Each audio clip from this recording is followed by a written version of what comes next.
நாள் அந்த கூட்டமைப்பு சார்பா வீடு வீடா போய் கத்தியிருக்கோம். வீடு வீடாக போய் கத்தியிருக்கோம்.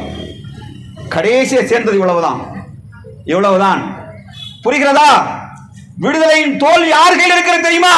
விடுதலையின் தோல்வி நம் கையில் தான். இந்த சகோதரத்தின் கணவன் மகள் குடும்பத்து தலைவர்களின் விடுதலைக்கு தோல்விக்கு காரணம் நம்மை தவிர யாரும் கிடையாது.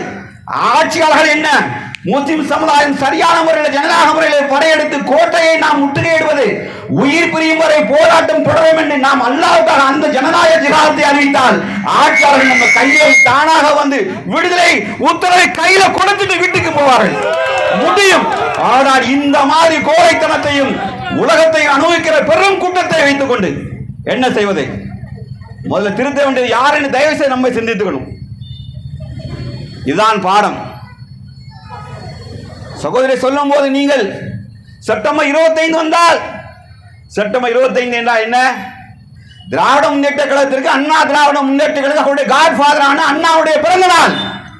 முஸ்லிம்கள் என்றால் அது இயக்கங்களுக்கு வருஷ பாத்தியா அப்படி ஆயிட்டு. இயக்கங்கள் தன்னை செத்து போன இயக்கங்கள் தன்னை தண்ணீர் தெளித்து உயிர் தெளிப்பதை காட்டுவதற்காக போராடுகிற நடத்துகிற போராட்டமாக அதற்கு காட்டுவதெல்லாம் இந்த அப்பாசி பெண்களுடைய அழுகை குரலை தொலைக்காட்சியில் காமிச்சிட்டு பாருங்கள் இவர்கள் அழுகை, அழுகை. நாம் இந்த தலைமை கூடத்தை கீழே தூக்கி போட்டு விட்டு வருகிறோம்.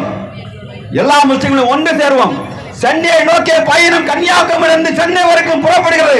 எந்த கொடியும் கிடையாது, எந்த கட்சியும் கிடையாது. முஸ்லிம்கள் லா இலாஹ இல்லல்லாஹ் சிறைவாசி விடுதலை தான் முதன்மை என்று போராட்டத்தை சென்னையை நோக்கி நடக்க ஆரம்பித்தால் சர்க்காரின் உத்தரவுகள் காலில் வந்து விழுமா விழாதா?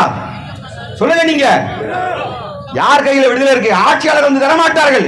மயிலே இறகு போடு என்றால் எந்த மயிலும் போடாது. இதெல்லாம் பல போராட்டங்களை ஈஸியாக கடத்தி விட்டு சென்ற ஆட்சியில் அமர்ந்திருப்பவர்கள்.